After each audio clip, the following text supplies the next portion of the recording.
The investment in the network has never been stronger, and price takes care of itself. It's like berating Warren Buffett, like, when is my Apple stock going to hit new all-time highs, Warren? He'll be like, well, you know, it's the fundamentals are great, we're buying more. And by the way, I'm the most successful investor in history. This is the time to buy Bitcoin, because it's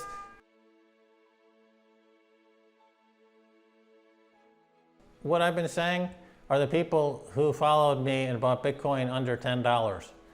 Those people really love me, I can tell you. I get emails every day. I put my kids through college. I bought a new house. I did this, I did that. So the love is just like a tsunami of love over here.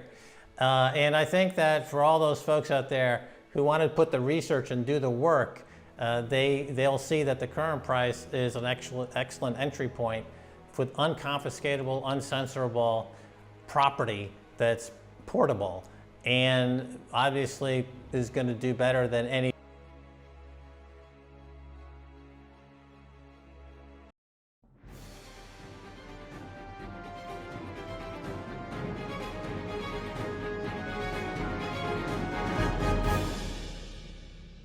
One of the biggest Bitcoin maximalists, Max Keiser, has been predicting a 250,000 Bitcoin price. With everything that happened for the past few weeks with the FTX collapse and Sam Bankman-Fried, people wonder if Bitcoin's macro vision is still viable. With this in mind, Max Keiser, who moved to El Salvador to fully live the Bitcoin life, will give his point of view on where Bitcoin is heading. So please pay close attention until the end, as Max will explain why he believes this is probably the best entry point you will get for Bitcoin before the next big move. First, what's his take on FTX and Sam? The Sam Bankman-Fried story and FTX and FTT, which is their token, and Alameda, which is kind of the hedge fund, Alameda Research, that they created back in 2017.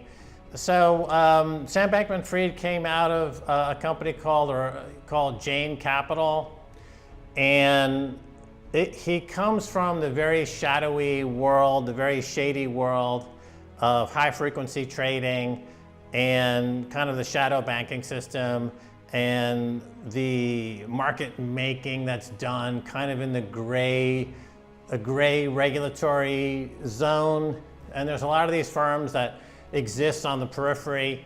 There's a lot of debate whether they're actually engaged in lawful activities or not.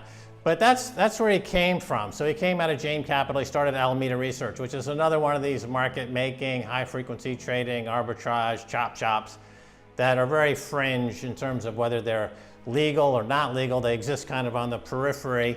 And he was engaged in a lot of skullduggery over there at Alameda. Then they decided to start their own exchange, FTX, and they lobbied very hard in the Bahamas, where they felt that they would get very little regulatory oversight. They then floated a token called FTT, which is part of the whole scam token world that we've been talking about for a number of years, whether it's Ethereum or Cardano or FTT or XRP. These are just scam tokens. And he used that and listed it on other scammy exchanges to create a price, and then using that as collateral to buy assets like real estate in the Bahamas.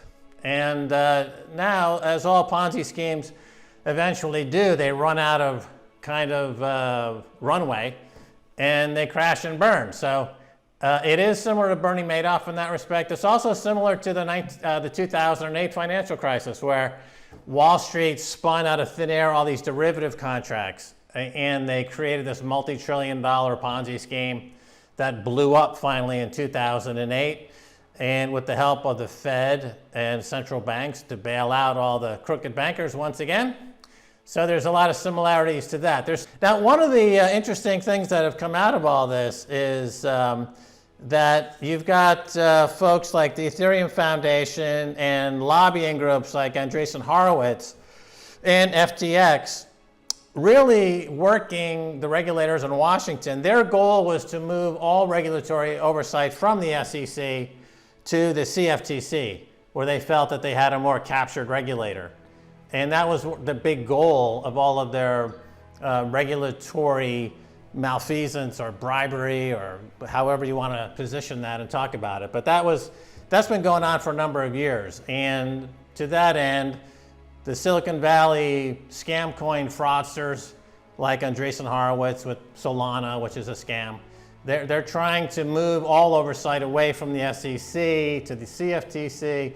So the regulators are clearly implicated. I would say it's part and parcel of a bigger picture where the US economy is basically a kleptocracy at this point of scammy bankers, scammy politicians, the scammy media outlets, all colluding to defraud people. Did this black swan event damage Bitcoin's vision? Unfortunately, people tend to believe so as prices dropped more. No damage. No damage. No, the network has never been healthier. The network has never been stronger. Bitcoin, first and foremost, is a network. Network stability over price stability. And Bitcoin was something that was discovered in 2008. It was dropped onto the web in 2009. It has extremely interesting properties. One of those properties is that when prices are down, it attracts a lot of critics, and it attracts a lot of attacks, which then fuel the conviction of the people who are actually investing in the network. Investments in the Bitcoin network have never been higher. That means the security has never been higher, and price will take care of itself. So like Tim, the VC Draper. Tim Draper, he reiterated his $250,000 call for Bitcoin in 2023. I concur with that entirely. Don't worry, the price will take care of itself. What we want to make sure is that the network is stable, and this Sam Bankman-Fried scandal never touched the network. The network is still TikTok next block. There's no problem. And the amount of money being poured into the network, that is into the hash rate, into the mining, into the security, has never been higher. It's running at 240 quintillion hashes per second, or calculations per second. Sometimes I think it just likes to drop in value to pull out the scammers, to pull out the Mashinskys and the Kevin O'Learys and the Mike Novogratz. The scammers out there, they get exposed and then they get wiped out. And then they won't have any money to buy Bitcoin. If prices are not a reflection of what happened, and even though they could be, according to Max, it didn't affect the bigger outlook. What's the next logical move? Should we hold longer or even buy more right now? Let's see what Max Keiser recommends. The investment in the network has never been stronger, and price takes care of itself. It's like berating Warren Buffett, like, when is my Apple stock going to hit new all-time highs, Warren? He'll be like, well, it's the fundamentals are great, we're buying more. And by the way, I'm the most successful investor in history. This is the time to buy Bitcoin because it's vastly superior. It's the best money ever known to human. It's the hardest money ever known to humans. The network's never been stronger. The use case has never been stronger. The reveal that all these scam coins are junk, as I've been saying for years, is now stronger. And so everything is completely as it should be. The people who can't see the difference between a Bitcoin and the scam coins like Ethereum, Cardano, XRP, etc., they need to do their homework. There's nothing it's not like you're a bank on Wall Street where every time you make a mistake, you get a bailout. Daniela, we as individuals don't have that. We have to work and do research and live a real life. We don't get the bailouts that the BlackRocks do and the JP Morgans do. So you have to do your research. You haven't done your work. Do your homework, and your worries will be addressed. What other reasons exist to prove Bitcoin is the better and more profitable option now? Bitcoin, similarly, is an aesthetically gorgeous piece of technology that makes all other forms of money look ugly. And we know that two things. Number one, people are throwing money at it to make it more secure. It's never had more investment than it does now. And it also is attracting more energy. So these other systems, the other altcoins or even fiat money, will perish due to lack of energy because they're not attracting the energy because they don't have the aesthetic that Bitcoin does. And we can have this discussion all day long, but the fact of the matter is that the amount of investment going into the network is hitting new all-time highs. Everyone who's putting money into the network has the conviction and the belief that fiat money is doomed. They understand that no fiat money has ever survived. They've all gone to zero over 300 years. They know that all the scam coins are scams. They're all going to be classified as securities. Again, here in El Salvador, the president made these new security laws that differentiate clearly between Bitcoin and everything else. Everything else is a security per this new law. Okay, so if you're an American and you're confused because your government and your regulators are not providing you with enough education, leave America. Bitcoin is an amazing transformation, and it can happen very, very quickly. When the printing press came around, things happened quickly. When Thomas Edison was hacking away trying to figure out how to make a light bulb work for years, tried thousands of different materials for the filament, then suddenly figured it out, and within 2 years, we went from gas lights to electric lights. So when things change like this, they happen very, very quickly. If you're in a country like the United States, which is basically has an entitlement fixation that they alone should be entitled to the world's riches and that everyone else in the world should beg and scrimp at the feet of America, well, you're going to have a problem because the axis of power and the pendulum of power is swinging away from the dollar and the fiat money world. Why shouldn't we invest in gold since Max Keiser was actually the guy going all in gold and silver in 2011? Gold, getting back to gold for a second, so it does get confiscated, and it is, compared to Bitcoin, extraordinarily easy to confiscate gold.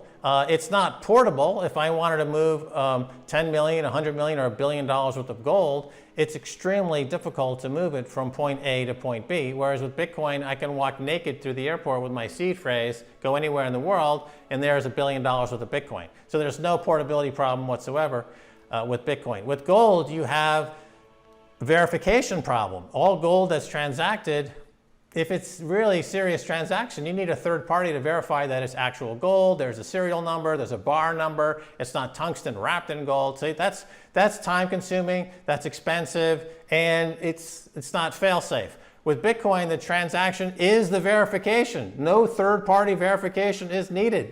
The transaction is the verification. It's all transparent on the ledger and for anyone to see. So again, that's vastly superior to gold. It's more divisible than gold, down to 100 million places. It's just to go right down the list. It's superior to gold in every way. And what are Max's final thoughts and advice regarding Bitcoin and investments as someone who has been on Wall Street for so many years? What I've been saying are the people who followed me and bought Bitcoin under $10. Those people really love me, I can tell you. I get emails every day. I put my kids through college. I bought a new house. I did this, I did that. So the love is just like a tsunami of love over here.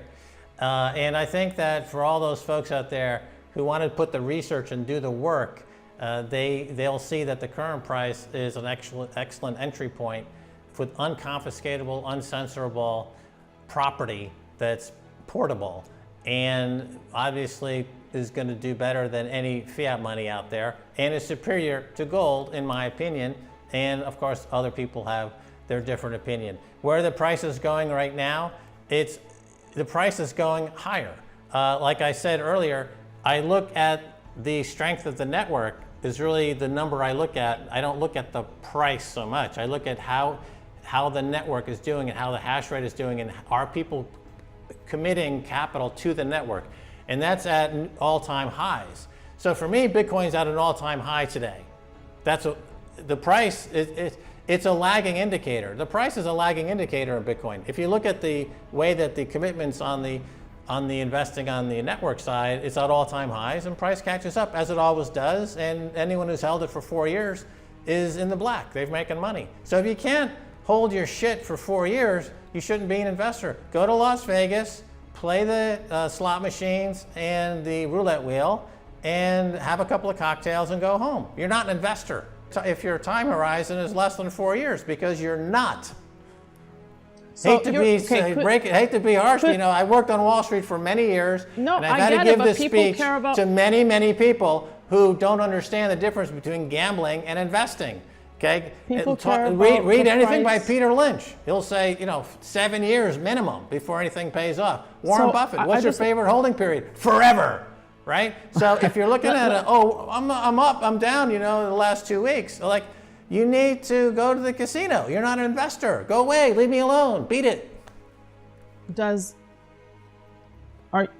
So we don't have to wait until 2024 to see massive moves. You're saying it could still happen in 2023?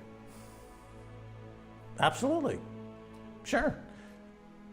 The direction, I mean, when you're talking about investments, you have to get a couple of things right. Number one, without doubt, the thing you need to get right more than anything else is the direction.